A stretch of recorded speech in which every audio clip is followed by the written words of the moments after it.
Happy Sunday and welcome to our broadcast.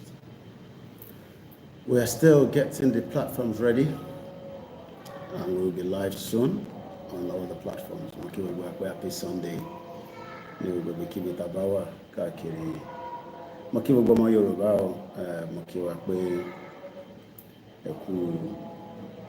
ẹkú sinmi ní adúpẹ́ fọ́lọ́run pé àtúnláǹfààní àti pàdéra wa again.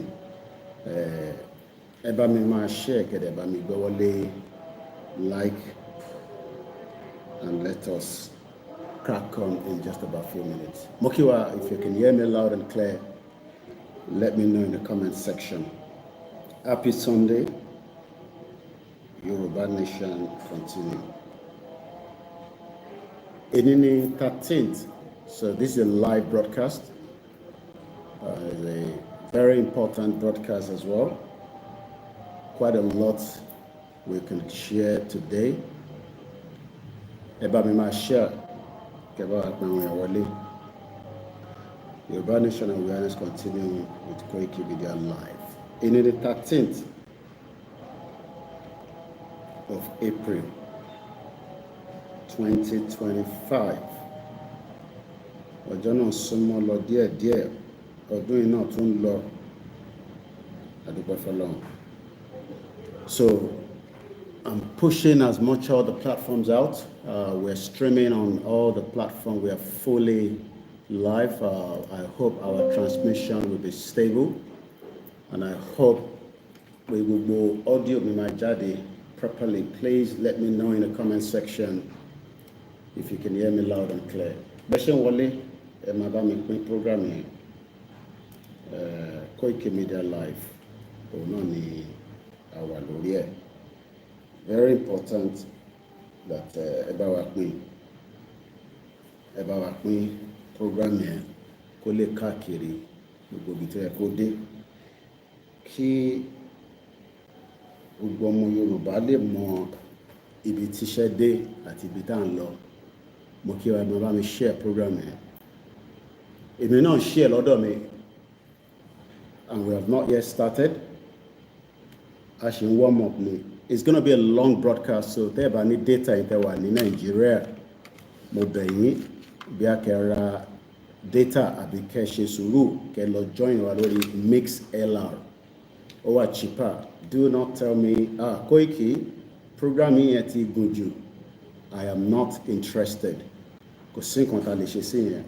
Mo kí gbogbo wa lẹ́ẹ̀kan sí. So ẹ bá mi máa pè. Mo kí Alànà Professor Adébánjí Akíntóyè. Mo kí wọn dáadáa. Abalalu Barika. We're grateful to have him as a father. And we are so happy with the work he's doing for us. So let's get all the channels out. While I'm doing that, I will give you something at the background to keep us going. I see one program until the anthem. Anthem you only play, but let me bring my camera out for it. Lori Ibibai. That is my face coming up in a minute. Moki gbogbo YSDM. Moki gbogbo ọmọ Yorùbá káàkiri bí tẹ́ bá wà. Mo rí brother mi Akalamago. Mo fojú independent media. Ìrìn àjò yẹn tẹ̀síwájú, adúpẹ́ fọ́lọ́run. And we must not back down. Moki Bugualenkosi. So please share the program. Let's listen to this. By the time I come back, to share Kakiri. Let's see and hope that my Instagram is back. We are now live. And I have a TikTok. Finally endorsed by Professor Akitoye that requested that Koiki wano sí lórí TikTok. Ìgbòho náà ní Koiki wọ́n náà sí lórí TikTok. Mo ní bá mi mú wa lórí TikTok. Torí TikTok yọ wá kúrò ní some months back. So we are now officially on TikTok. Tell by T join TikTok me. You need to go and find me. It's Koikimedia. Over straightforward. Kelly Darapọ̀ mọ́ wa. So I'm gonna share Google link wasita. My team, please make sure all our links are sent out. I'm gonna raise the lórí platform wa lẹ́ni. I have given my word to the leader that on the Koikimedia, our strong family, I'm gonna donate the walkie-talkie fún Professor Akitoye, adé fún Olóyè Igboho náà ní díẹ̀ nínú ẹ̀, and I will also have 10 from my own staff. So we will donate 80 walkie-talkie, 40 fún Baba Akitoye. They will decide who to send it to. 40 fún Chief Sunday Igboho. He will decide what to do with it. Then 10 for the media staff.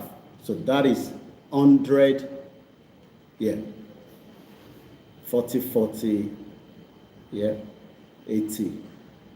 Okay. I suppose 45, because apparently I want to buy about 100 at the average of 13,000 naira and 100. So we hope that program Tefik Bolo Soin. I am not here to tell you the problems about Nigeria. We are not interested in the problem. Problem Yolikuro. What I am interested in is the solution. Part of the solution is why you have Koikimedia on the ground, and also all other media. So this morning or this afternoon, depending on the time I pray that you will have enough to donate to save the movement rather than give money to the Fulani terrorist. Okay? So at least one person should buy one. I have 1 week to deliver these. That means by next week Sunday, I should be able to come on the platform and say we were able to buy the 100 walkie-talkies. 1 week. I don't think it's too much to ask from those that believe in the movement. I am not talking to those that doesn't believe in the movement.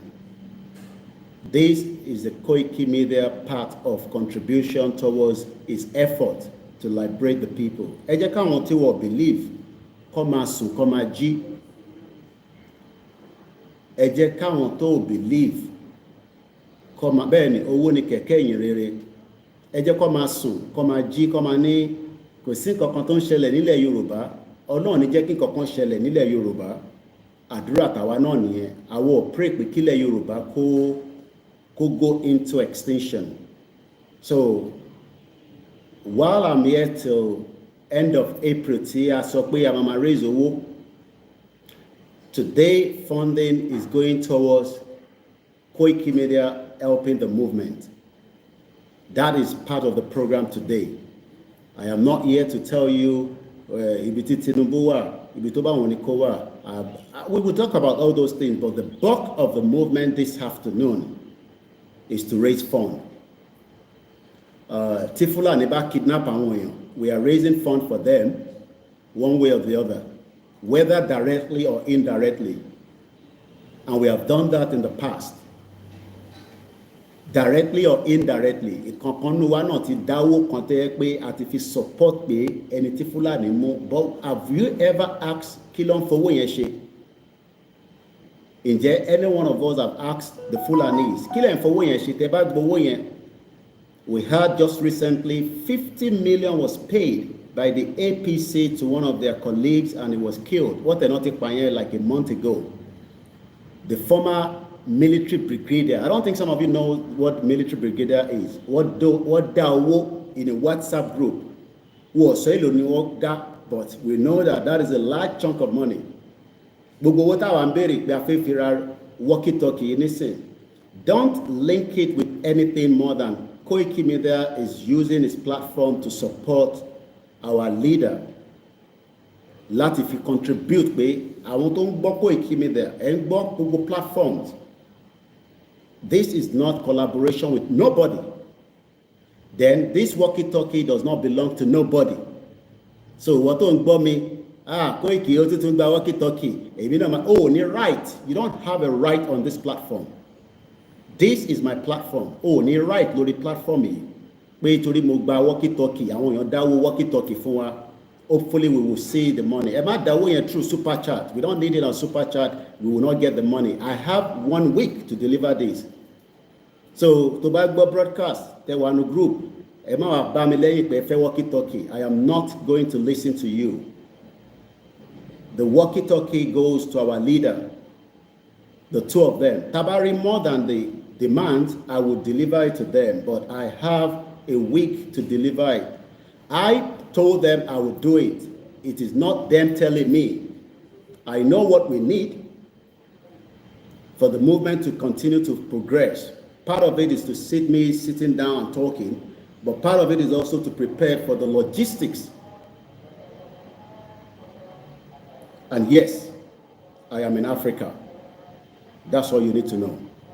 So let's listen to how Igboho started just 2021. Tó ń sọ fún gbogbo wa àti wà ní problem báyìí. Mo ń lọ ń dá sí nǹkan tí ó kàn mí, ṣùgbọ́n tó kàn mí mo dá sí pé ọmọ Yorùbá ni. Ẹ má bínú. Àtúwọ̀ mọ́tò ọ̀tá báyìí. Ní mi sí ìjọba, mo ń lọ ń dá sí nǹkan tí ó kàn mí, ṣùgbọ́n tó kàn mí mo dá sí pé ọmọ Yorùbá ni mí. Bí ìjọba bá wà tí ò sí ẹ̀tọ́ tó yẹ kó ṣe fún aráàlú tí wọ́n dìbò fún tó jẹ́ ìjọba lé lórí, tíjọba bá wà tí ààbò bá sí fún aráàlú tó olóòṣè ìjọba lé lórí, aráàlú dìde fúnra ẹ̀.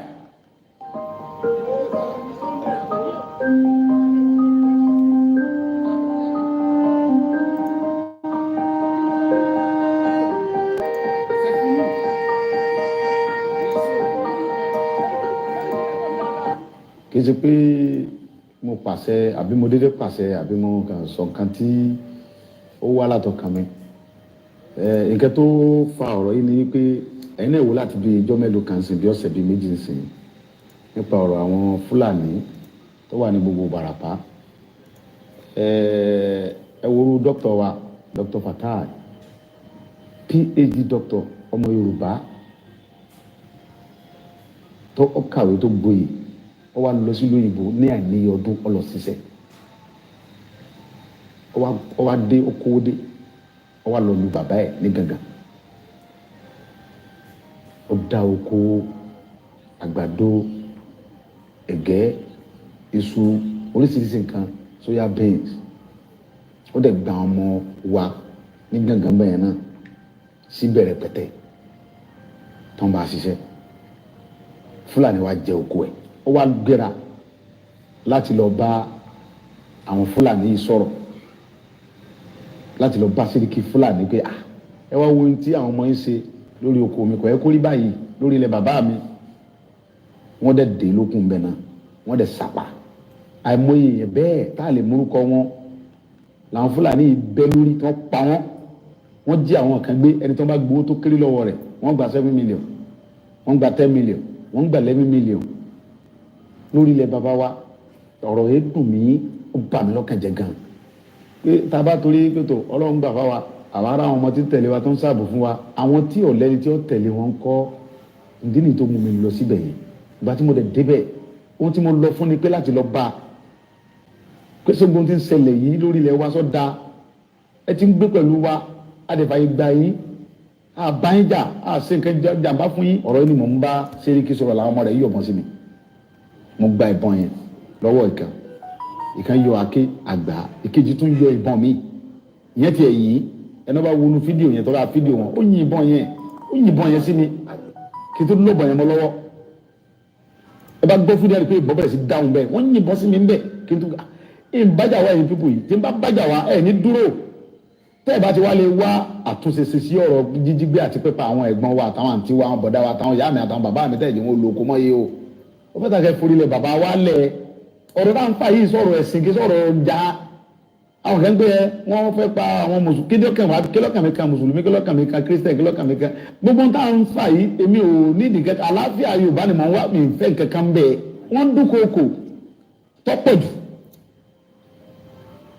wọ́n dúnkòokò ntọ́lọ́run táwọn tí ń dún kòkó náà mọ̀ pé àwọn ń dún kòkó mọ́ mi ṣùgbọ́n ohun tí èyí jẹ́ kí ẹ̀rù bà mí ni pé ó ń bẹ nínú bíbélì pé tíyẹn bá ń jà fún ẹ̀tọ́ ẹ̀ lórí nǹkan bàbá rẹ̀ tó bá kú síbẹ̀ kò sí nǹkan kan torí pé ó mọ̀ pé gbogbo nǹkan tó ń ṣe yẹn fúngbà díẹ̀ ni wọ́n ń dún kòkó àti bí ìjẹ ẹ̀rín tọ́rọ̀ ti ṣẹlẹ̀ ń sìn ní wọ́n ti ń pè mí àwọn fẹ́ wá wọ́n máa arrest mi wọ́n ti ń sẹ́ni mẹ́sẹ̀jì oríṣiríṣi pé wọ́n fẹ́ wá gbé mi nílé ẹ̀rù kankan sì bà mí. gbogbo àwọn ọba tó wà bẹ̀ pátápátá inú wọn dùn wọ́n sì fọwọ́ sí pé ìyà tí ń jẹ àwọn etí tó àwọn òfin fúlàní lórí ilẹ̀ bàbá wọn mọ́ pépà ti tó àwọn tí wọ́n ń pa iná làwọn jọba lé lórí tí fídíò sì wà àwọn ọba gan ni wọ́n ń pè mí pé ìyà tí ń jẹ àwọn yìí ti tó àwọn tí wọ́n ń pa àwọn ọmọ àwọn tó ń pa yìí lọ́jọ́ ọ̀la àwọn náà làwọn sì jọba lé lórí ó ti tó bẹ́ẹ̀ kò sí àgbààgbà Yorùbá tínú rẹ̀ òdò sí pé kò sínú àgbà ẹ̀rù ń bà wọ́n náà ní ẹ̀rù ń bà wá ní inú tí wọ́n ní òdùn bí wọ́n ṣe ń pa wá bí Fúlàní ṣe ń jí wa gbé tó ń gbowó lálá lọ́wọ́ inú wọn òdùn ṣùgbọ́n ẹ̀rù ń bà wọ́n kọ́ bá wọn yọ wọ́n nípò bí tí wọ́n wà sẹ́wọ̀n wípé nígbà tí wọ́n ń jí àwọn aráàlú gẹ̀gẹ̀ gbé tí wọ́n ń pa wọ́n tẹ́nìkankan sọ̀rọ̀ ń bọ̀ ya wọ́n lọ jí ọmọ ọba gẹ̀gẹ̀ gbé ọmọ ọba tí ń bẹ lórí gẹ̀gẹ̀ lọ́wọ́lọ́wọ́ wọ́n jí ọmọ bàbá gẹ̀gẹ̀ gbé fúnra ẹ̀ tó fún kó díẹ̀ bí wọ́n sì gba 4 million lọ́wọ́ bàbá kan tó gbọ́ ọmọ bàbá fún bàbá àwọn Fúlàní torí pé ń bọ̀ ọba ya ayé ti gba àwọn Fúlàní ìdíbi pé wọ́n wá gbé ọba fún ẹnu ààfin wọ́n ní kọ́ lọ kí gbogbo aráàlú lọ dáwọ́ jọ àwa Yorùbá sì sùn a sì dákẹ́ a sì sọ̀rọ̀ àwọn bàbá wa dẹ̀ dákẹ́. Ìgbòho Elédùmarè Ìgbòho Òòṣà àwọn ọmọ Yorùbá nífẹ̀ẹ́ gan-an mo dẹ̀ máa ń sọ fún yín ní gbogbo ìgbà pé kò ṣèmi nìkan mo nífẹ̀ẹ́ yín Ọlọ́run kò fi ìfẹ́ tó wà láàrin mi àti yín Ọlọ́run bá wa bọ́ǹdẹ̀ ni èṣù rẹ̀ ní yà wá kò sẹ́nìkan tó máa yà wá bọ́ bá parọ́ lọ síbi tó parọ́ lọ sọ́hún wàá máa sọ fún mi pé kì í ṣáà máa báṣẹ́ lọ mo sọ fún ẹ pé ìgbàkígbà tó bá dó ti yá tí gbogbo ọmọ Yorùbá ò bá tẹ̀lé ẹ nígbà tí o bá tún sọ pé ó ti yá nísìn àwa péréke ta bá tẹ̀lé ẹ á tẹ̀lé ẹ títí dá máa fi délẹ̀ lérí mo lè fún ẹ ní assurance yẹn ìyẹn bàbá mi olóyè Ìgbòho ọmọ Adéyẹmọ Ìgbòho Òòṣà èmi mọ̀ pé ìfẹ́ tí a ní sí bàbá wa olóyè Ìgbòho ìfẹ́ tí o fowó rà ni you have not paid us for this love that we have for you ìfẹ́ tó wá láti inú ọkàn wa ìfẹ́ tí a rí from the love that you also have fún àwa ìran Yorùbá you want us kódà ó yẹ ká máa apologize on behalf of àwọn ọmọ Yorùbá tó fi tiwọn kó bá gbogbo wa báyìí we should be apologizing to you fáwọn ọmọ Yorùbá tí wọ́n disagree nígbà tó pè wá tó sọ fún wa ní 4 years ago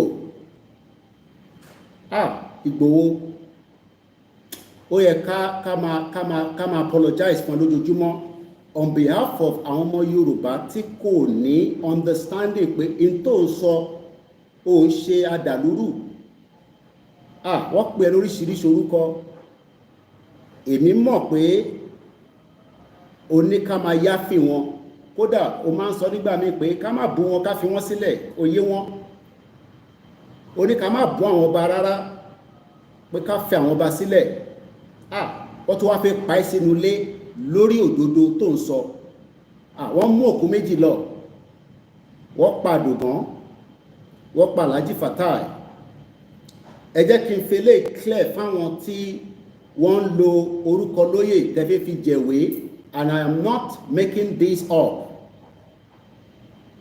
Ìgbòho kò ní kẹ́ lọ fi orúkọ òun gba ẹni ẹ̀ ń ṣe asylum ní àbẹ́ ń claim kankan because èèyàn kan sọ pé torí mo ní àwọn kan lórúkọ Ìgbòho nígbà tí gbogbo ṣẹlẹ̀ ẹ má bínú pé mo yàbàrà sí bíbáyìí pé torí ẹ̀ ń kọ́ táwọn bá ti nídìí ìrànlọ́wọ́ dandan ni pé kí Ìgbòho kó submit rẹ̀ fún ìrànlọ́wọ́ lé wọn lórí. No, it doesn't work like that. Èmi ní agbẹnusọ fún olóyè Ìgbòho kò authorize mi pé kí n kọ̀wé fún anybody tó bá ń lórúkọ Ìgbòho níta fún whatever reason. Eléyìí kó jẹ́ èyí tí mo fẹ́ jẹ́ kí gbogbo ọmọ Yorùbá tó ń bẹ níta, àwọn tó yé ọ̀rọ̀ tí mò ń sọ ti yé wọn. Ìgbòho will not give anybody tí ó máa sọ pé torí òun lo orúkọ Ìgbòho fi jẹ anything níta kẹwàá expect pé ó ti di dandan pé torí gbogbo àjọ gbé Yorùbá nation dání. 15 years ni mo fi jà fúnwé mi, lóòótọ́ kò ń ṣe opportunity eléyìí làwa lò. Ẹ má bínú pé mo yàbàrà sí bíbà slightly. Ìṣẹ̀lẹ̀ tó ṣẹlẹ̀ sí Ìgbòho, it is well known around the world, and Ìgbòho lè compromise in tó ṣẹlẹ̀ sóhun torí anybody. Ìlú tá wà ayé tá wà nísìn gbogbo nǹkan ló ní footprint. Yes, àti láwọn tí wọ́n ti fi orúkọ Ìgbòho pé nǹkan ṣàwọn nǹkan kan, but fún wọn any document láti fi back ẹ̀. Àwọn ọlọ́mọ tó lọ sọ níta wọ́n kàn fi ń tọ́ àwa létí ni. This is a message fún gbogbo ọmọ Yorùbá, torí pé wọ́n lórí program náà làwọn ti gbọ́ pé wọ́n náwọn kan forúkọ Ìgbòho jà asylum níta. Yes, orúkọ Ìgbòho ti di orúkọ tí ó ní heavyweight, àti láwọn kan ti fi ṣe oríṣiríṣi nǹkan, but we must continue to protect his image and his name. Ìgbòho dẹ̀ ń ṣe àdàlúrú. Àìtí bẹ̀rẹ̀ program, this is just the preambles. Ìgbòho kì í ṣe ọ̀daràn, kò kì í ṣe olè. Gbogbo record tí àwọn European Union ó wà lọ́wọ́ mi tọ́lọ wá ìdí olóyè Ìgbòho, wọ́n ní kò ṣe criminal record rí, pé àwọn òríbì kankan tí wọ́n lè fi tọ́ka pé olè ni àbí ẹni tó ń dàlúrú. Àmọ́ àwa la máa wá jẹ́ kí gbogbo ayé mọ̀ pé lóòótọ́ Ìgbòho kì í ṣe ọ̀dàlúrú nígbà tí a bá máa jáde. Olóyè kan ló máa líìdì pé à ń jáde, àwọn ọmọ Yorùbá la máa jáde nígbà tí àṣẹ bá ti wá látòkè. A máa débẹ̀. Kò tí sẹ́ni tó mọjọ́ náà, àwọn tó ń béèrè pé ó yẹ ká ti jáde, bẹ́ẹ̀ ló yẹ ká ti jáde. Àmọ́ ǹjẹ́ wọ́n ti ń dira? Ǹjẹ́ ò ń dira dáadáa? Àbí o kàn ń rò pé a kàn máa jáde? Security ó yàtọ̀ sáfẹ́ gba country. Security ilẹ̀ Yorùbá kò ń ṣe pé a fẹ́ gba country, is a complete two different pictures. Ẹ jẹ́ kí n ṣìdádúró bẹ́ẹ̀ náà, mò ń bọ̀ padà. Mo kí gbogbo èèyàn wa, èdè ní Sunday 13th of April 2025. I was privileged to be with Professor Akintoye yesterday. Discussion is not for social media. They are all private conversation. But bàbá ní kí máa kí gbogbo ọmọ Yorùbá. Wọ́n ní kí n kí gbogbo ọmọ Yorùbá káàkiri ibikíbi tó kálukú bá wà. Wọ́n ní ká kí yín ní kíkí ọlá, kíkí ọlà. Pé gbogbo ibi tí olúkálukú wá wà, àwọn kí wa. Lóòótọ́, expect kí bàbá wa address wa láìpẹ́, bàbá máa ṣe gbogbo tó yẹ kó ṣe, ó sì máa address wa. All I need to say for now is that Professor Adebanji Akintoye is in good spirit and is also in good health. I spent 7 hours with him yesterday, and I look forward to spending more time with him again. That is the message from Professor Akintoye. But on this platform, I have given him my word that within a week, I would come back and give him a package on behalf of the Koikimedia listeners around the world. I'm going to donate walkie-talkie fún bàbá àti olóyè Ìgbòho. Àwọn staff tèmi náà adé fún wọn ní díẹ̀. So we are looking at about 100 walkie-talkie at 13,000 naira average. It will be needed because of the upcoming event. What is the event? The mega rally we hold I can tell you that. It will hold. Date, I don't know. When, I don't know. It will happen this year. Mega rally will hold, and we know what Walkie Talkie can do just to coordinate, support. It's part of the logistics. So at average of 13,000 naira, we need to deliver these under a week. It is not a must for anybody.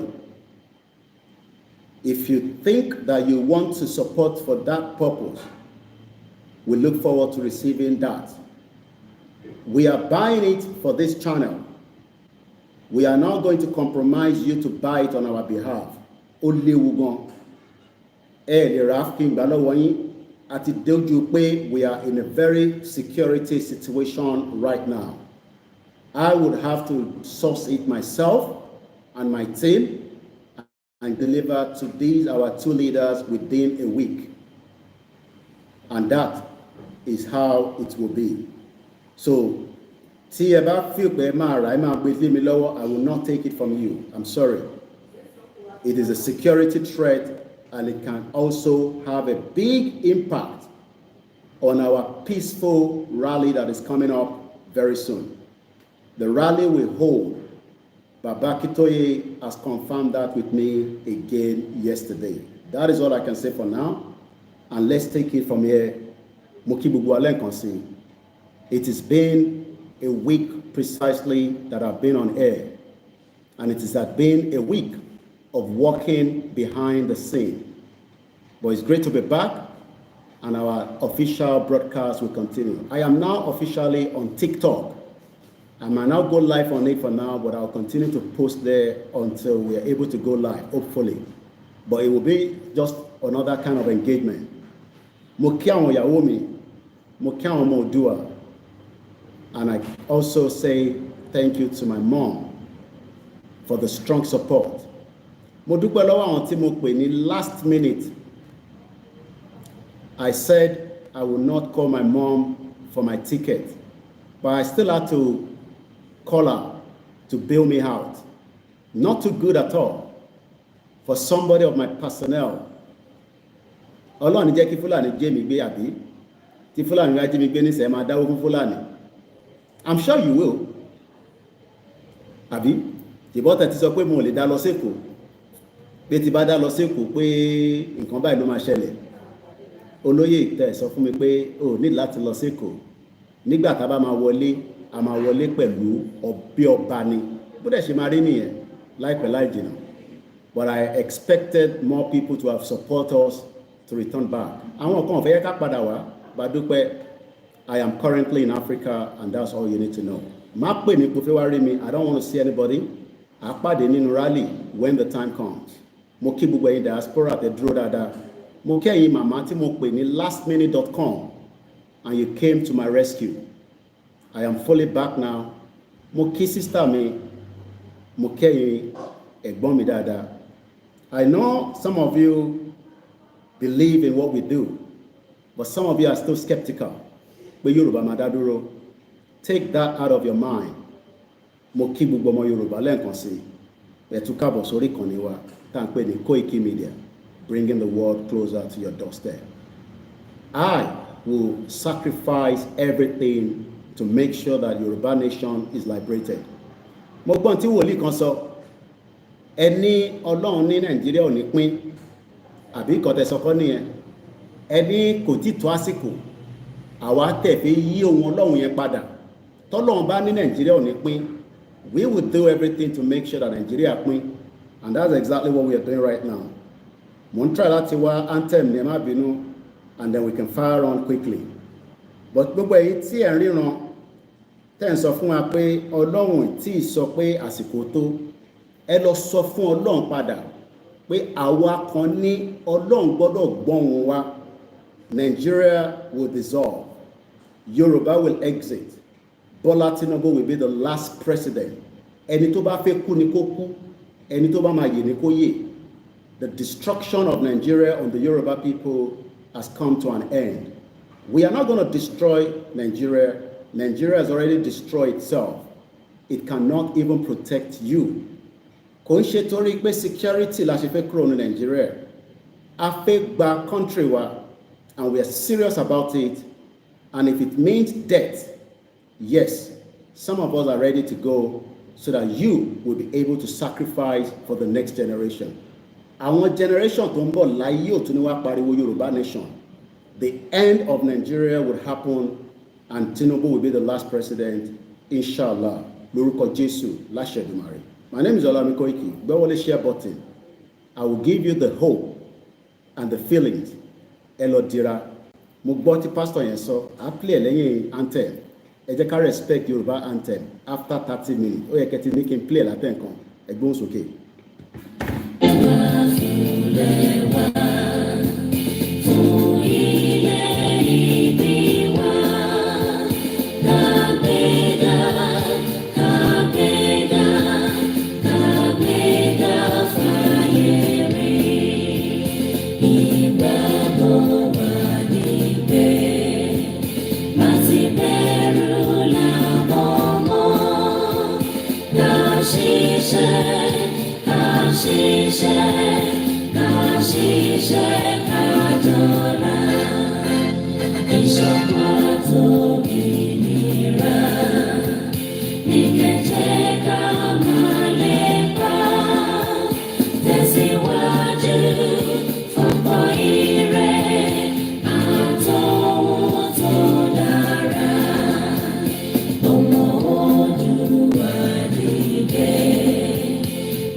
By now, I expect us to have grown. Nobody's coming to help you. If you wait for CNN, they are too busy. Fox News, they don't have the time. NBC, they don't have the time. These are the channels that can promote our quest to the international community. By now, a thumbs up, like and share. This is the responsibility of every one of us, not just me. We can share the program. It is entirely up to you also to help us to tweet it out. Get the message out as quickly as possible. We are doing everything within our own end. We are live on every channel. I cannot help more than what we are doing. We are working day and night. We are working day and night. Moki Yoruba World Media, under the new president and the vice president. As a continue, we pray that Yoruba will become a full independent country. Moki, the YSDM, the Yoruba Self-Determination Movement, under the leadership of Professor Adebanji Akitoye. Moki Bubu Yoruba Kakiri, I am your last man standing. Take it or leave it. I am last man standing. But Moki Bubu media as well that are dedicated. Any media tó bá pariwo pé kí Yorùbá jáde tán tó tún sọ pé Yorùbá gbọ́dọ̀ lọ ṣe sùúrù díẹ̀ sí, keep watch of that media. They are no longer part of Yoruba nation. Gbogbo media is expected to be crying out now for us to prepare for the rally.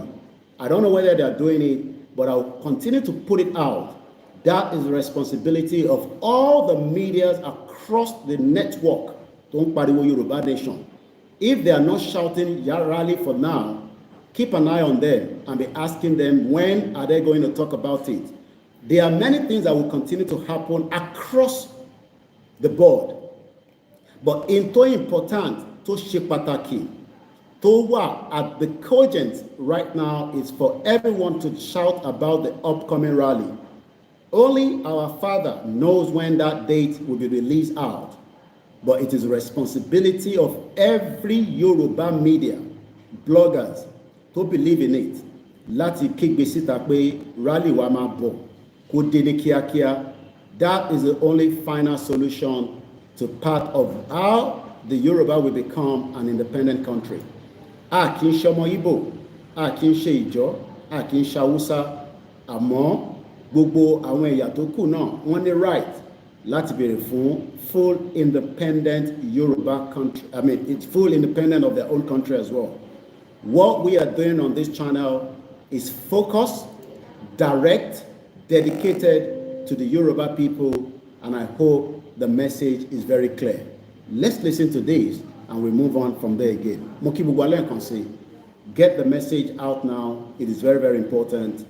It is extremely hot weather, but we're used to that now, and I'm grateful to be back again with our leaders and those on the ground. Thank you so much once again to my mom for being able to stand by when we could not raise the money for the ticket. She had to bail me out again. Mukiawo Yaomi, for the sacrifice that you are putting through for me. Adele Liri together, Koseni to Mayobo. I will not die while we are in this movement. You would all have to enjoy it for the sacrifice and the pain that I'm putting you through. I know there are many things that we should be doing. Go on holiday like other family, have this time together, but rather I am putting my life in the midst of what can kill me. I know that. I know I can be killed for what I'm doing. But iku kan ti pa mi, mo kí àwọn babaláwo, mo kí ẹ̀yin pastors, mo kí ẹ̀yin imam, mo kí gbogbo ẹ̀yin tẹ́ ń fàdúrà ràn wá lọ́wọ́. Ẹ má ti dákẹ́ àdúrà o, nítorí pé tó bá ní opportunity, they are ready to kill us so that you will not be liberated. But àwọn la máa kọ́kọ́ pa káwọn tó pa wá. Bá ṣe máa pa wọ́n, ẹnu ẹ̀ náà la wà yìí. Jẹ́ ọmọ Yorùbá. The Yoruba indigene. Mo fẹ́ bá yín sọ̀rọ̀. I want to talk to you all. Mo dẹ̀ fẹ́ kẹ́ gbọ́ ọ̀rọ̀ tí ń bá yín sọ̀rọ̀. And I want you to listen and accept what I'm about to say. Mo náà ti bà abúlé yín, wọ́n ti gbà tán. I said they are already usurping you from your villages all over Yoruba State. Ní Ogun State. In Ogun State. Ọ̀ṣun State. Osun State. Ondo State. Ondo State. Anambra State. Even Anambra Gbogbo State. àwọn ilẹ̀ Igbo wọ̀nyẹn. Even the Igbo lands as well. Àwọn wọ̀nyí ti wọ̀. People are already entering those places. Tí wọ́n dẹ̀ ti gba gbogbo ẹ̀. And they are already overtaking you people in your various states. Èyí tá à ń sọ yìí sí. What we are saying right now, Kì í ṣe ọ̀rọ̀ ẹ̀sìn o. this is not about religion. Christian. Whether you're a Christian Muslim. or you're a Muslim, Àwa tájọ́ ọmọ Yorùbá. and we are Yoruba traditional worshippers, Àsìkò tá a gbọ́dọ̀ kó ẹ̀sìn wa papọ̀ nìyí. this is time we must band together Láti jà fún àwọn ilẹ̀ bàbá wa. to fight for our father's land so that they don't overtake us in Ẹ it. má jẹ́ kán fi ẹ̀sìn gba ilẹ̀ wa o. Don't let them use religion take over our land. Gbogbo abúlé tó ń pa lóńdó state yẹn. All those villages they've taken over in Ondo State, Wọ́n pa Muslim, wọ́n pa Christian. when they wanted to kill, they killed Christian and Muslim alike. Ilẹ̀ náà ń jà fún kì í ṣe ẹ̀sìn. They are fighting for the land, they are not fighting for religion. Ẹ̀sìn náà kàn gbá wọlé o. They are just coming through the lens of So mo religion. sọ fún yẹn ọmọ Yorùbá. But I'm telling you all Yoruba Ẹ múra o. people, please be prepared. Gbogbo ọmọ Nàìjíríà. Nigerians at Ẹ large, múra dáadáa. please be well Wọ́n prepared má bàa gba ilẹ̀ yín o. so that they don't take you away from your father's Wọ́n wá pé land. gbogbo àwọn lọ́balọ́ba. And calling onto the royalties in Yoruba Ọọ̀ni land. of Ifẹ̀. The Oni of Ife, the Imperial Majesty. Kábíyèsí kádé pẹ́ lórí rẹ̀. Kabiesi, we greet you, sir. Ẹ dá sí o. Please talk about this. Aláàfin tuntun tó ṣẹ̀ jẹ ẹ dá sí The o. new Alaafin, please talk Ẹ̀yin about ọba this. Ondo ẹ All dá sí o. the kings in Ondo State, Ẹ̀yin ọba Ọ̀ṣun Ọ̀yọ́ Lagos State ẹ dá the sí o. kings in Lagos, Oyo, Osun, please talk about this. Tókùn yẹn bá wọlé tán. Because when the war overwhelms us, Apá ò ní ká o. we will not be able to do anything about it. Èmi mo rẹ́dí ogun. Personally, I'm ready for Mo war. sọ fún ìjọ kìnìún àná mo ní kẹ́ dira. I told you the last time that you should fortify Àwọn yourself. kan sọ pé báwo ni pásọ̀ pásọ̀ pé Some yóò people dira. will say, why will a pastor utter that kind of statement? Ẹ lọ dira o. Please go and fortify Tó yourself. bá yá màá gbé báìbù mi sílẹ̀. Because when war comes, I will drop my Bible. Màá jà fún ìlú bàbá mi. I will go and fight for my father's Tó pé land. ìgbà wo ni Christian dé Nàìjíríà? When did Christianity come into Nigeria? 1842 It came in 1842. ló ṣẹ̀ dé Nàìjíríà. That was when it came in. Ẹni àkọ́kọ́ tó máa kó báìbù jọ. And the first person to compile the Bible, Williams lórúkọ ẹ̀. his name is Williams. Wọ́n pa ní on the 6th They killed him on the 6th, 1536. 1536. Wọ́n dáná sun. They burnt him. He was Ẹ tún gbé lynched. báìbù tá à ń kà yìí. The person that compiled the Bible for us. So ẹ má jà fi ẹ̀sìn bọ inú A fẹ́ jà fún ilẹ̀ bàbá So wa. don't let us put religion into our culture or for fight for our father's Màá land. dira. I will fortify Màá myself síwájú ogun. and I'll be a leader. Wọ́n tó lè dira fún ènìyàn. And if you can fortify people, Máa bọ̀. fortify A them. máa dira, a máa jagun náà. We will fight that war. Màá gbé Báíbù sílẹ̀. I will drop my Bible Nítorí ilẹ̀ bàbá mi. because of my father's land. Ṣé Bíbélì sọ? Because the Bible says it. Hébérù 6:1. Hebrews 6 verse Ó ní ká 1. fi ẹ̀kọ́ Kristi tì It náà. says, set aside the teachings of Ká ṣe Christ pípé. and let us do what is Ẹja complete. kọ́kọ́ fi ti Kristi tì náà. We will now put it Ká lọ aside. jà fún ilẹ̀ bàbá wa. Let's fight for our father's Ká land. máa sọ pé kí Jésù ràn wá lọ́wọ́. And we tell Jesus to help us. Kó ràn wá lọ́wọ́. To help us in the war for our father's land. Ohun tá a máa ṣe nìyẹn o. That's what we are going to do. Nígbà tó mú Jésù Kristi.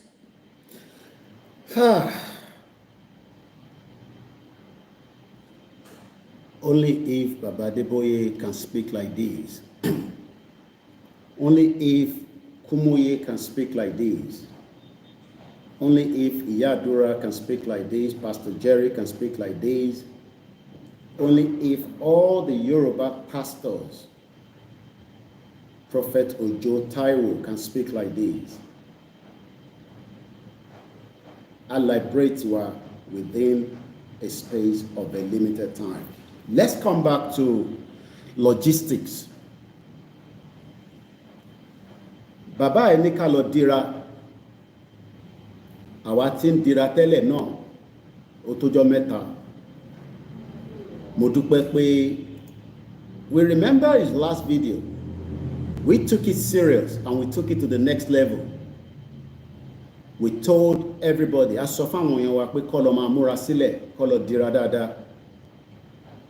O gbọ́dọ̀ níbi tó ti lè lọ dira. You don't need to consult anybody and say ẹ bá wa wá bí kan. You need to go back to your own roots.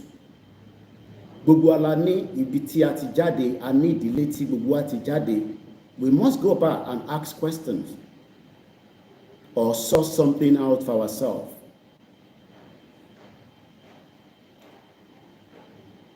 Ìjẹ̀sìn kọ́ là ń jà. We are fighting so that kí ayé wa kó lè ṣe exist after tí gbogbo wa bá ti dàgbà, tá bá ti dògbò, tá bá ti lọ.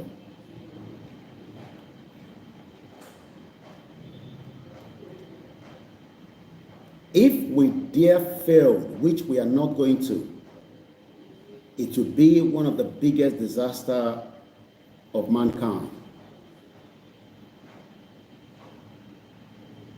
Àsìkò yìí ń ṣàsìkò tí máa sọ pé a ti ṣe tẹ́lẹ̀ àṣemọ́. This is the time to put aside those little things that are bothering us about the movement and focus. Àsìkò tá gbọ́dọ̀ wà very focused láwa yìí. We are not fighting because of the Fulanis. À ń jà nítorí pé a fẹ́ retain country tí ó ti exist before Nigeria. So we will fight till the last person láti gbàlú yẹn. And when I mean fight, we are not fighting Fulanis láti fi gba ara wa sílẹ̀. We are fighting the globalists. A lot of you don't know that. Who we are fighting is bigger than the Fulanis. Àwọn tá à ń bá jà ju Fulani lọ. Fulani ni foot soldiers wọn tán lò. Wọ́n dẹ̀ rí wọn lò dáadáa. Àwọn Fulani tí ẹ̀ ń rí yẹn kọ́ ni à ń bá jà. Ìran Yorùbá ń bá àgbáyé jà. And that is something that everybody needs to understand clearly today. And it is either you are in to save that particular indigenous Yoruba people, or we will remain underneath the globalists. They have destroyed us and we are going to destroy them back. How we're going to destroy them will remain in our mind. We are the face of the movement. Babakitoye, Igboho, myself, plus others. Àtàwọn tẹ́ mọ̀. You must protect everything surrounding them. We are now at a very crucial stage of the movement.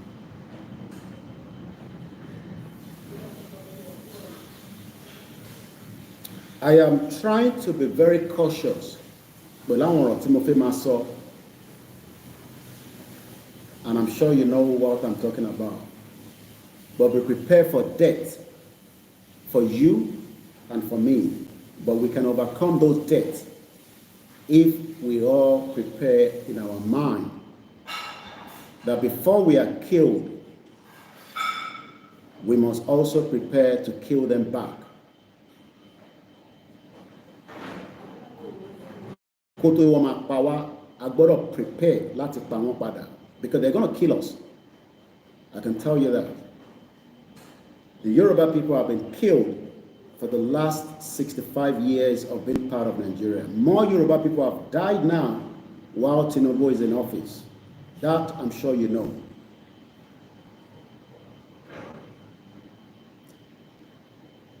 More Yoruba people have died since the Tinubu today Orioye. About confirmed Tinubu.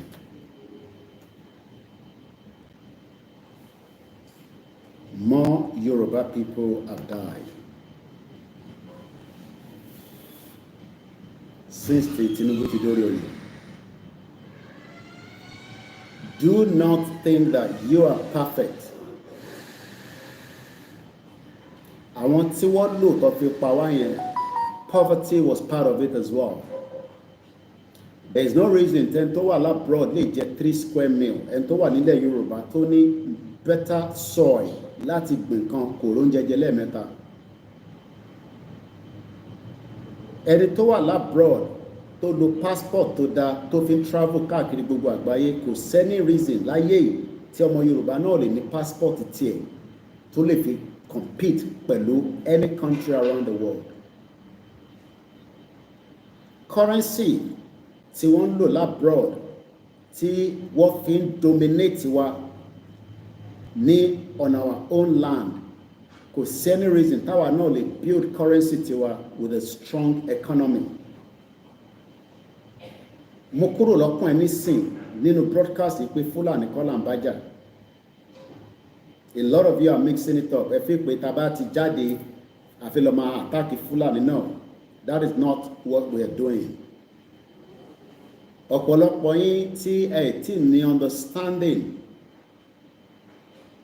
that the Fulanis are just their foot soldiers, but we are going to have to work towards a Yoruba independent country to stop those that are bringing those formations underneath. Ìran Yoruba tí were infiltrated for a very long time, but we did not know.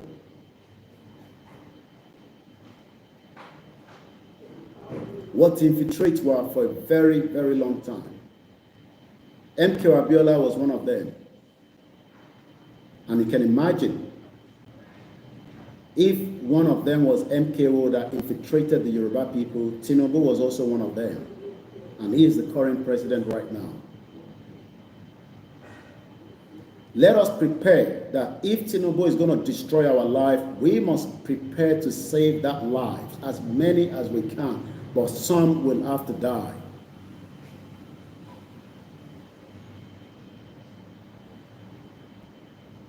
We must now save the remaining leftovers, which is still over 60 million, at least right now. Nílẹ̀ Yorùbá lẹ́nu. Tabanika documenti gbogbo wa pátá. I am capping it to 60 million people must now be protected moving forward. How do we do that? Yoruba country nìkan ló lè ṣe. Tinubu will still be used if we give him the chance to push further, and many Yoruba people will die. is just very sad to say. Now you can see the clearer picture that we are not fighting Fulani. So how do we fight Tinubu? That is the question that needs the answer.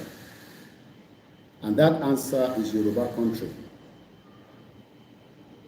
Forget about what Tinubu is going to do or what he's not going to do. Tinubu will probably have maximum, with his current age, maximum 40 years. And I try to make it look cool so that I do not wish death on him, but he's already wishing death on us. And what do we do to protect ourselves?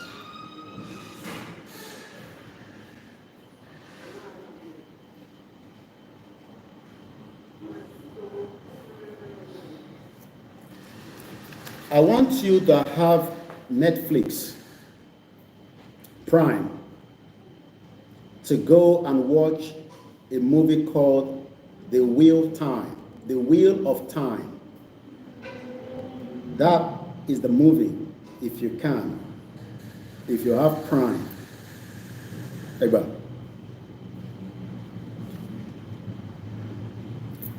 I'll repeat it again. Eba may cost in the comment section. It's okay. The Wheel of Time, episode 7 of season 3.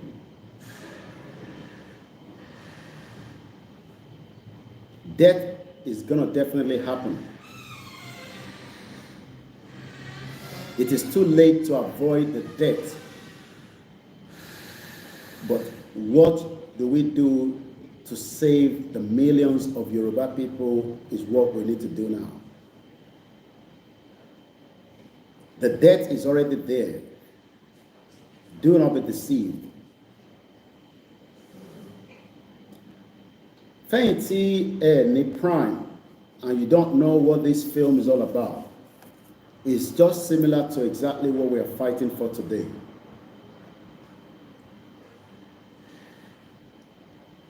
A lot of people will still die for us to get Yoruba nation. If truly, Tabaye perfect country, look, who we don't know among us is a very serious discussion. I have had this conversation with my own wives. This particularly fún ẹ̀yin tẹ́ wà ní homeland.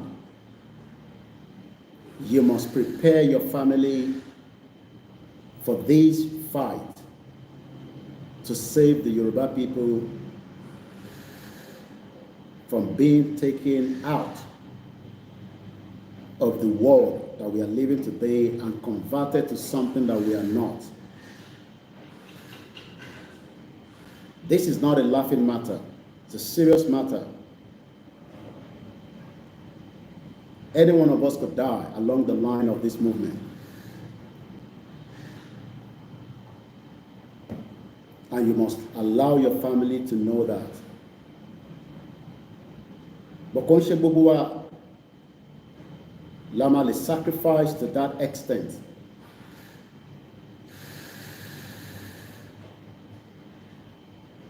But that is a fact. The wheel of time, yes, actually going to yami grace, so they should talk. It is too late to avoid death. Death is already hovering across Yoruba land and many parts of Nigeria today.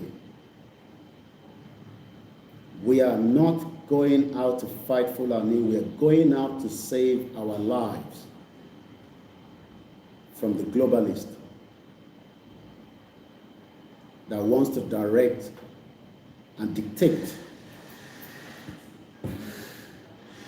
And that is something that many of you have not fathomed. Many Yoruba people still really get the grasp of this movement. Some have just thought that watching a YouTube or videos about people talking about Yoruba nation, what we are fighting for is death that is already hovering across us, and we want to save as many others that we can. And the only way we can do that is to prepare. Eba mi fin kan mú kíní ẹ̀ dání tó ń squeeze, please.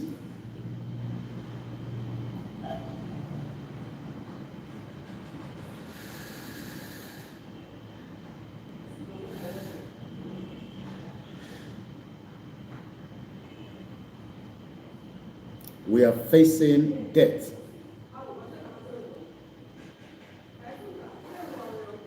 Ikú ti wà lórí gbogbo wa, but we can avoid it before it is too late. Tinubu will push us to more debt.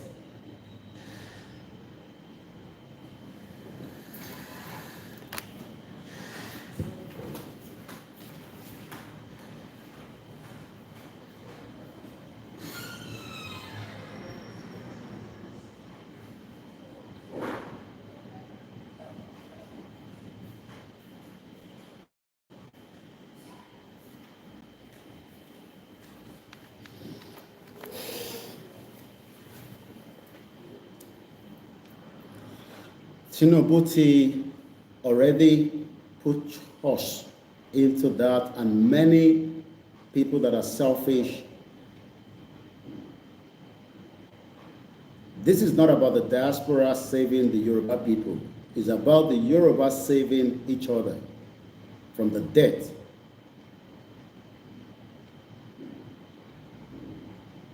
Many of us would die more if Tabagba country were.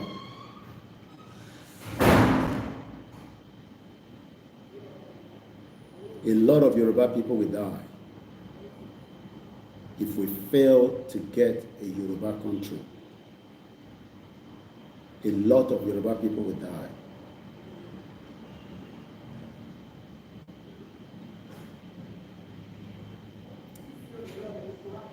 Tinubu will not save us from this current situation.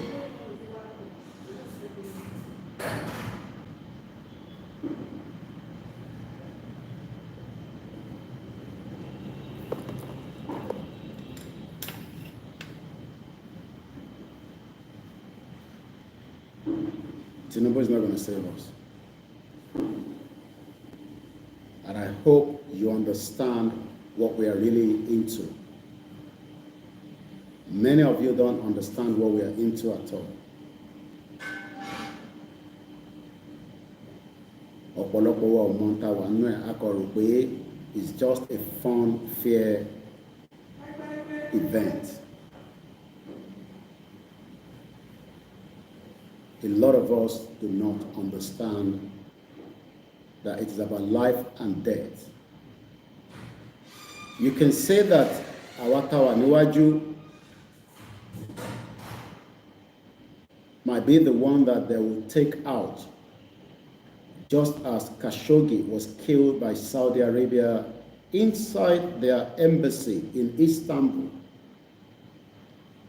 He was killed. The prince of Saudi Arabia denied not knowing, but that is bullshit. He was part and parcel of those that killed him.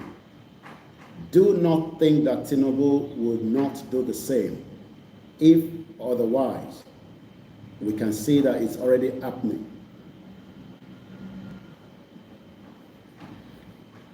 Gbogbo àwọn tí wọ́n look away. Tẹ́ sọ pé Fulani ni ó kàn disturb wa. It is beyond Fulanis. Kò ń ṣe Fulani. The current man that wants Yoruba people to die right now is Tinubu. He's the one in charge of the affairs of Nigeria, and he is the one that wants Yoruba people to die. For every day that Tinubu is pushing one Nigeria against us, that is death for Yoruba people. Ikuni efugubua. So you can see that it's not about me, that I am the target. Every single one of us are the target. You are the target, I am the target. kò dẹ̀ sí target tó kékeré. And that is something that gbogbo wa ní láti understand, that we are all a target right now. Who are those targeting us? The globalists.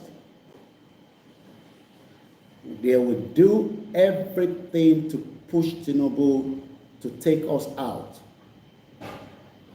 from having an independent Yoruba country. And we must prepare for the worst case scenarios.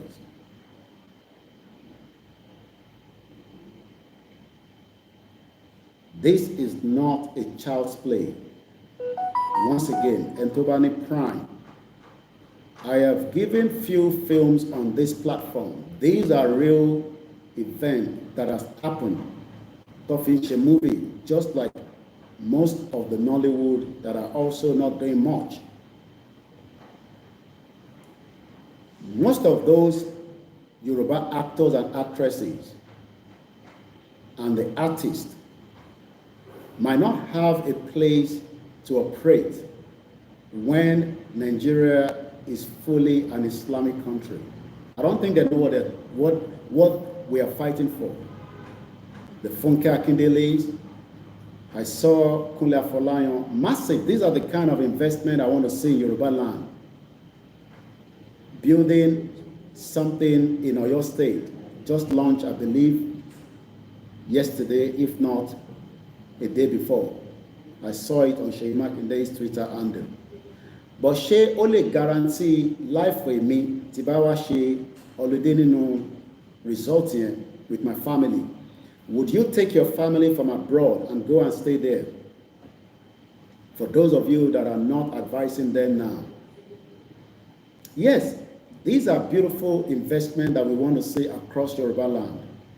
I will support him, I will promote him, but right now, they are not talking about anything more than we want to just have our own business.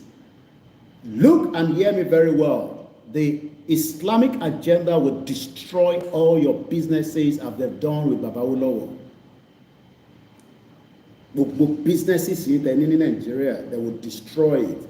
Go and ask Baba Kitoye what happened to all the businesses and the plan that Babawolowo have for Yoruba. So you are just saying, I am just doing my small business. I don't want to have anything to do with Yoruba nation, but I just want to operate in Nigeria. That business will be destroyed if we remain inside the one Nigeria.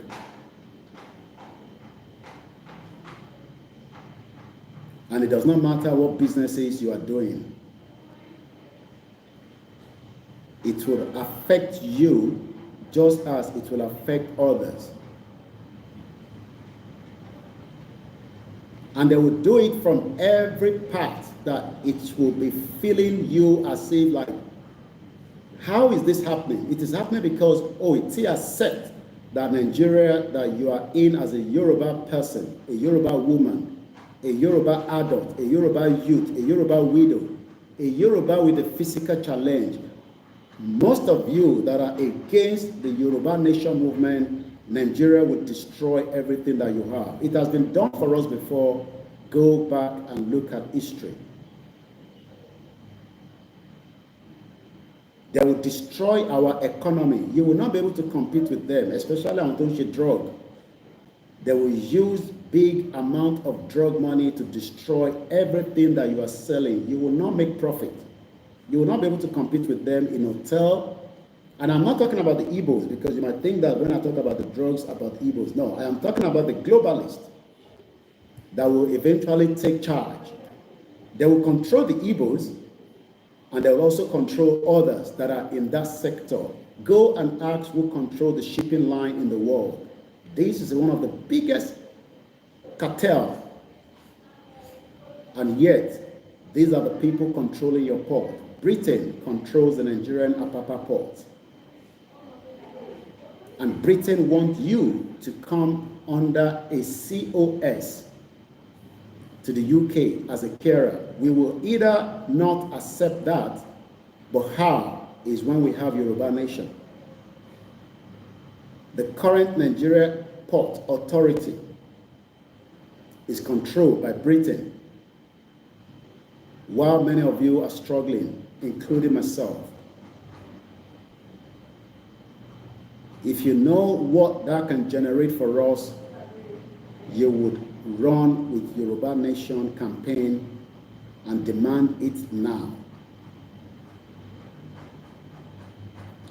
Tó bá rò pé bóyá n tí mò ń sọ ọ̀rọ̀ tó kọ̀ ń dùn lẹ́nu lásán ni, Tinubu is selling us already to the Shagoris, one of the most criminal, organized people as of today, the Shagoris. Tinubu cares less if many of you die while he serves his own cronies. This Yoruba nation is about life and death. We must prepare for such.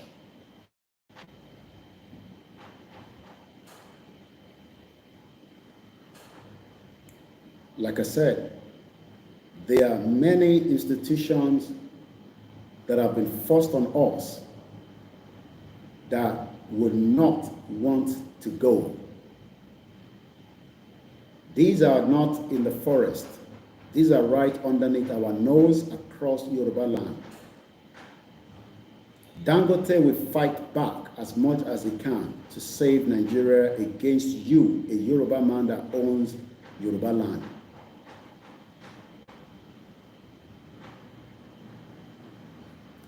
Ìtàgbédání ó le gan, ó kọjá bẹ́ ṣe ń wò lọ. And I hope this message today will wind down your brain. That are you ready to die for this cause? If you're not ready to die for this cause, you are not part of this movement. You must have it at the back of your mind that you're ready to die for this cause. Hey, by this stage here, you are still not yet ready. Not that you will die, but you must have it at the back of your mind. Because you could be the last man that will save us during the course of having our independent country.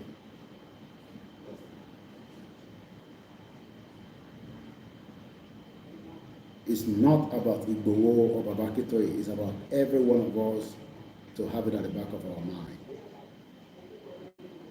I, OLAYOMI KOIKI, would rather die for a Yoruba nation to happen than to remain in Nigeria and die because of something that we could have avoided. If you cannot get to that level, you are still not yet ready for the movement. And that means we will have to sacrifice everything that we have.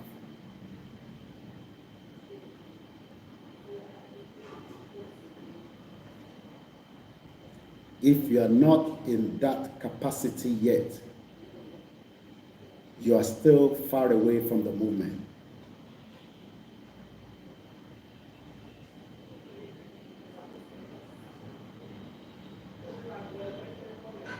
We are in a very serious situation, and death is just hovering around the Yoruba people. People think that Fulani will be the only one to come and attack you, but we are being under attack on a daily basis. The banking sector Yoruba have been destroyed. That means we do not have economic power in Nigeria today anymore, as it used to be. I'm sure Feyitewa, the banking sector, knows what I'm talking about. And just for a bit of sanity, I will leave names out of the broadcast, but you know those that have taken over Yoruba banking. Not that we are scared of them. You know who have taken over the Yoruba trade. You know those that are working day and night to make sure that a dewa cannot be used across Yoruba land. We are being infiltrated on a daily basis by many of those that you don't know, and they are not in the forest. Ọ̀pọ̀lọpọ̀ ọmọ Yorùbá ń rò pé Fúlàní tó wà nígbó nìkan ni àǹbájà. You are fighting Igbos, Hausas, Ijaws. You are fighting English people, Scottish, Italian, Spanish, Russian, Americans, Germans, France. You're fighting many African countries because one mọ̀ pé tí Yorùbá bá ti dá dúró tán, it will be part of the beacon of the world. That means that you must be prepared to die for this cause. If you cannot die for it, then you are just not ready, but you will still be part of the Yoruba country for those that died or those that live to tell the story. Most of the story that we are hearing today, some have to die for it, for their generation to survive. Once again, Tebani Prime, Eitawani Diaspora, or Eitawani Africa, go and watch. I only watched it yesterday. The Wheel of Time, episode 7 of season 3. One of those that had to sacrifice himself in this particular movie is an indigenous movie. Toba sacrificed Are as at the time he did during the course of the fight. And everybody was told to fight and prepare all kind of weapons to fight against the enemies. The little weapon that they have, everybody, including the youngest in that village, was told to harm and prepare for fight. They lost people, but they won the fight. But one man had to sacrifice just as many that died as well. Who is going to sacrifice for Yoruba nation to become an independent country? Ṣé Igbo la fẹ́ kó sacrifice nìkan? Can Igbo be in every part of Yoruba land? Yes. There are Christians' agenda also to make sure that we do not have a Yoruba country, just as there is Islamic agenda. I am not going to tell you it is not true. There is a Christian agenda making Yoruba nation come out as just as there's also the Islam. The tradition has already been infiltrated as much as possible. What infiltrated Sheshewagon? We will need to rewrite everything back. Our history has been destroyed. It is an agenda by the West. I have told you, if needs be, let UK keep everything that they've given me. I would rather take a Yoruba country and return back everything the UK gave me. That is how far I am ready to go.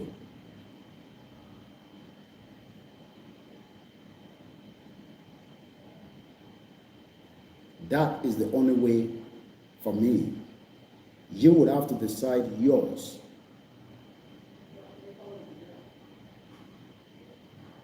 This is not a fight that you will just say, we must all ready to show face that we are the one involved. We will fight and defeat, but we must plan ahead. There's no amount of what you talk about what is going on in Nigeria. It stops nothing. Most of you focus on Fulani while the economy and other events are happening on a daily basis. Do not trust that America will give you a country.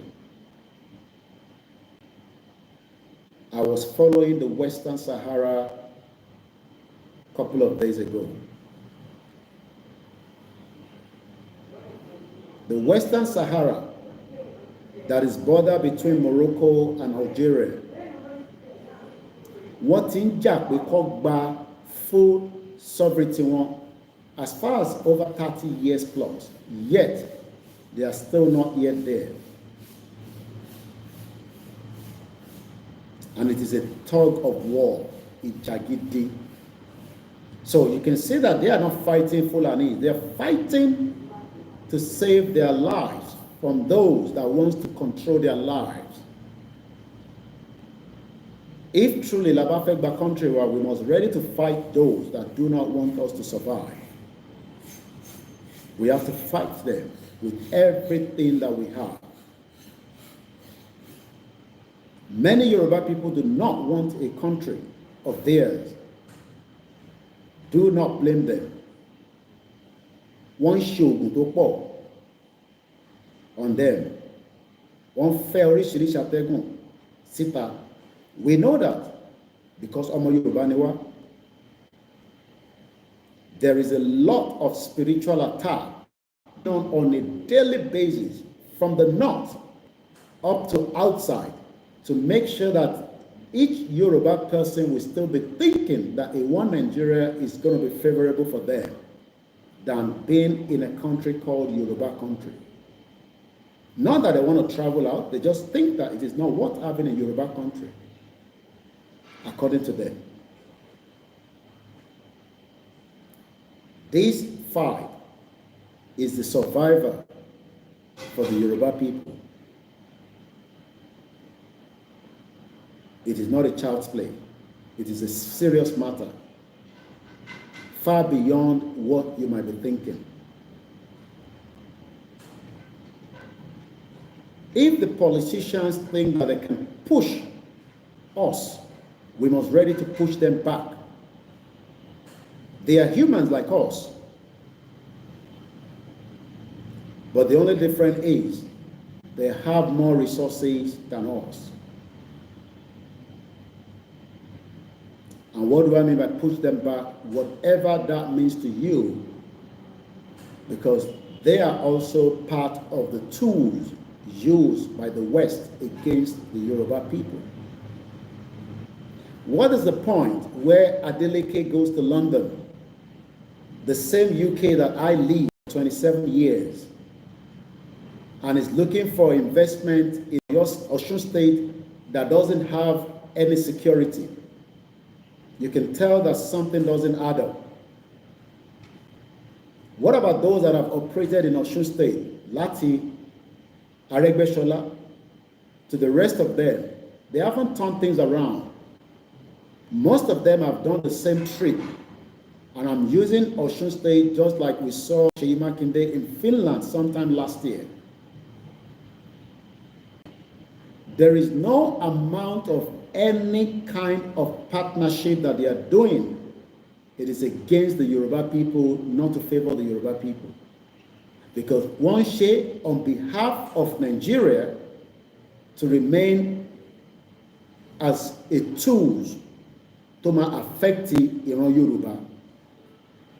Whether it is the Pakistan, the India, I saw the Pakistan military. Some of you are not monitoring what is going on in Nigeria. Pakistan is one of the largest after Indonesia that has Muslim. And we saw that there are continuous relationship between Nigeria and some of these Islamic countries. We've got to be very careful.